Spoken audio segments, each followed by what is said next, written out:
I think, I call it the dabbler mentality versus the mastery mentality. Correct. But the dabblers, after the newness, the excitement, that the short term get rich quick, the master has the patience, long term, they delay the gratification, right? They're in for the process. And I always believe if you master the process, the results will follow. Whereas if you're so attached to the results, why am I not seeing it yet?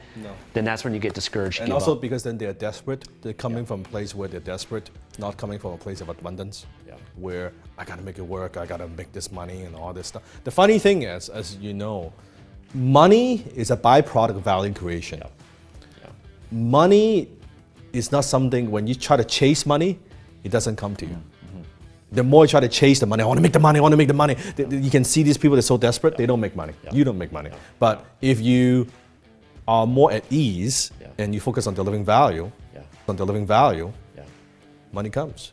I mean, think about today, how much you make, the effort that you put in versus, let's say, from many years ago, where you put in a lot of hard work and you were like, I gotta make money, trying to make that $1,000. How difficult that was. Versus now, $1,000 is it's so easy. What changed?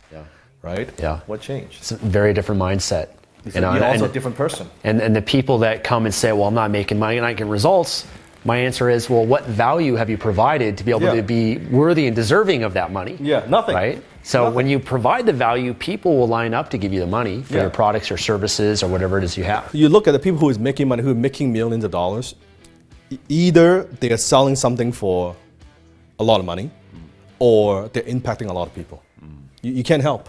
You cannot be, oh, I want to make all this money, but I don't want to deliver value to anybody. That's very selfish, right? It doesn't work that way. So I think that's first reason, the unrealistic expectation where they think it's going to take this much. Whatever you're thinking right now is going to take always more. If you think, to make $10,000, I need this much effort. You multiply that by 3 or 5.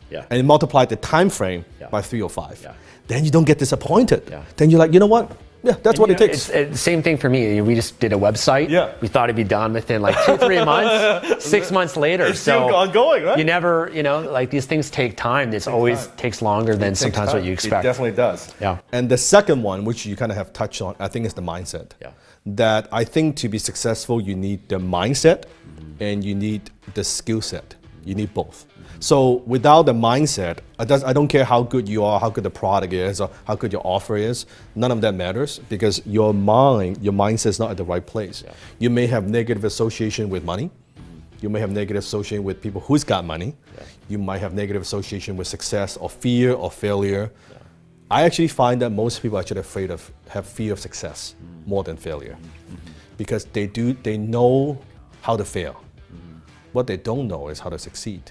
So they're actually not comfortable with success. You can tell, you look at people where sometimes I see people I recommend people to do, they change the environment. And when I had no money, I would go to, when I was doing copywriting, I would go to downtown.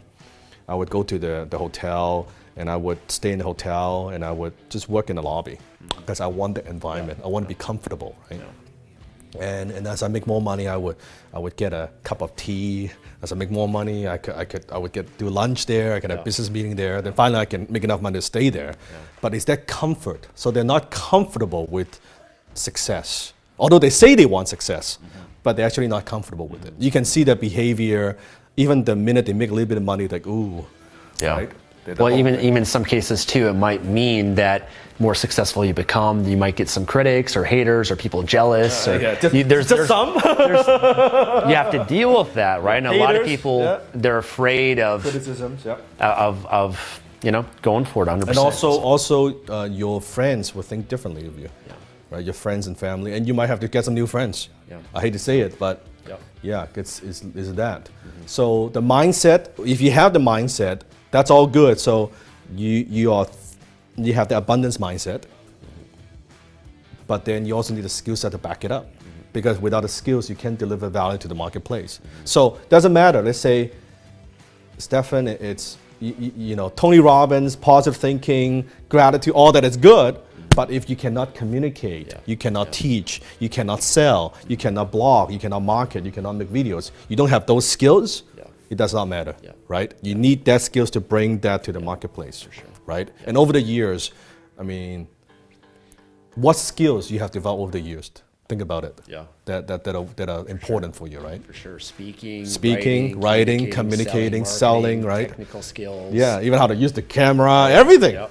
Yep. Right? Yeah. And that's what makes you successful. Yeah, and I think just the mindset we both have, which is constant growth, constant learning. And I see how much you're going to seminars. You don't need to invest in yourself anymore, but you still do. I still do. Right? It's just a never-ending process. And I think as long as you keep learning, growing, and you're fully committed, then you can learn and develop anything. I think because also another principle that I believe in is the principle of the slight edge, where if I read that book, if I go to that seminar, maybe I know 80% of the stuff, but maybe I get a couple of golden nuggets from that that will help me take my life and my business to the next level. I'm all for it. Sure. Versus like, sometimes people ask me about like, because I believe in feng shui and arrange my furniture in a certain way to attract more success and abundance and good health. And I always say to people, well, you don't have to believe in it. I'm saying, why the hell would you not do it? Yeah. It doesn't cost anything. You have the same furniture.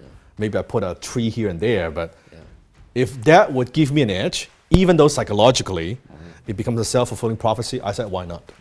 Why would you not do it? If I can read that book, that would make me a better leader. Why would I not read that book? It makes no sense, right? So I believe in that. That slight edge, if I can get that, I would get it. That's awesome. There's no hesitation.